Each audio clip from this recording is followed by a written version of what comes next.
राधे। हाँ, राधे राधे। गुरु जी, एक मेरा क्वेश्चन था। बहुत लोग अपने जीवन में पाप करते हैं जवानी में। किसी को कष्ट देंगे, किसी को और कुछ करेंगे, फिर एक समय बाद उनको रियलाइज़ होता है, यानी अफसोस होता है कि मैं बहुत सारा पाप कर लिया, बहुत धन अर्जित कर लिया। अब क्या है, कई लोग उसको दान दक्षिणा वगैरह करके पापों से मुक्ति पाना चाहते हैं।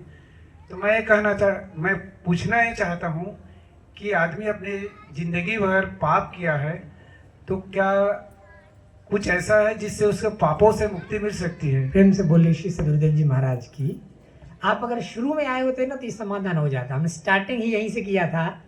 भगवत गीता में भगवान कृष्ण ने बताया था अध्याय 4 श्लोक 33 में, जब यज्ञों का वर्णन हुआ कि ये कर्म ही करते हैं लोग, तो कर्म फल ये 84 में घुमा रहे हैं, या पाप पुण्य जो मिल रहा है, कर्म ही समाप्त। सर्वम कर्म अखिलम पार्थ ज्ञाने परिसमाप्यते। ज्ञान यज्ञ में सारे के सारे कर्म समाप्त हो जाते हैं, न कर्म रहेगा न फल बनेगा। अब आपने पूछा कि अगर कोई पाप कर रहा है और पाप करने के बाद अगर वो उसको क्षमा हो जाता है कि नहीं पाप से, तो देखिए मेरा एक क्वेश्चन भी है, जैसे पाप करेंगे और सब क्षमा हो ही जाएगा, तो हर कोई तो जिंदगी भर पाप करेगा, उसके बाद लास्ट में क्षमा तो हो ही जाता है। ऐसे नहीं होता है। पश्चाताप की अग्नि जो होती है वो उस पाप को क्षमा गलाती है। ऐसे नहीं कि कोई आके आप फ्री कर देगा।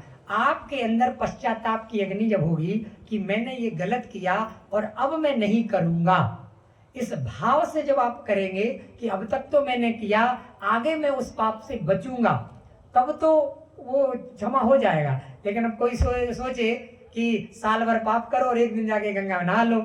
करते हैं ना कई लोग सावन के महीने में 11 महीने तोल कम, 1 महीने बोल बम। तोल कम समझ गए ना, दुकानदारी में तोल कम होता है, तो वही लोग ज्यादा जाते भी हैं बोल बम में।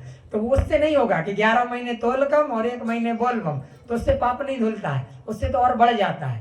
तो ऐसा नहीं है कि आप पाप करते रहिए और फिर क्षमा करते रहिए, तो ऐसा कोई नहीं होगा। एक बार आपके अंदर जब पश्चाताप की अग्नि जब होगी, कि ग्लानि होगी कि मैंने ये किया, मुझे नहीं करना था, और वो जो आपके अंदर एक पश्चाताप है, वो जो भाव, वो उस कर्म को समाप्त कर देगी। लेकिन अब आपको उससे बचना है, अब दोबारा आपको उसमें नहीं आना। वाल्मीकि जी क्यों बचे?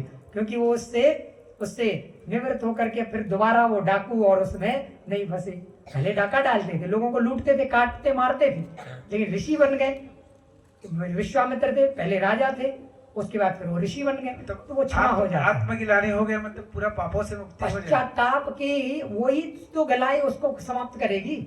आप अपने इष्ट के सामने, भगवान के सामने और क्षमा याचना करेंगे, चाहे किसी नदी में स्नान करके जब क्षमा याचना करेंगे कि हे प्रभु मैंने बहुत पाप अपराध किया, अब इसका क्षमा कर दें और मुझे शक्ति दें कि मैं इनसे बचूं, बचने की क्षमता दें। वो जो भाव है ना, उसी से वो आपका वो क्षमा हो जाएगा, उससे आप दूर हो जाएंगे। लेकिन फिर दोबारा बचने की कोशिश करना है, दोबारा वो नहीं करना। और जो आप शुरू में सुने सोते कि जितने भी कर्म हैं, चाहे पाप और पुण्य, वो सारे के सारे गीता में अगर आप पढ़ेंगे, सर्वम कर्म अखिलम पार्थ ज्ञाने परिसमाप्यते। ज्ञान यज्ञ एक ऐसा होता है कि सारे कर्म समाप्त हो जाते हैं, पाप भी पुण्य भी। आप न्यूट्रल हो जाओगे और आप परमात्मा के परम धाम के पात्र हो जाओगे।